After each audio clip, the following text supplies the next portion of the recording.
Guys, part 3, ay part 4 na pala. Ito yung kapatid ng isang maliit na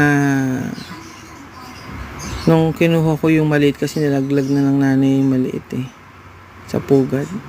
Ito malaki na to, akala ko hindi na, kumbaga palalakihin niya na. 3 araw ko nang narinig na umiiyak. Halos hindi na niya pinapakain yung kanyang inakay. Kaya kinuha ko na kahit na malaki na siya. Kasi nakikita ko na gumagawa na ng pugad yung nanay at nangingitlog na rin Kaya kinuha ko na siya, baka pabayaan na So ginawa ko. Kaya kasama siya sa force feeding. Pero ito wala masyadong palag itong isa na to kasi pero hindi pa siya marunong kumain sa kutsara. Kaya kasama siya sa force feeding program.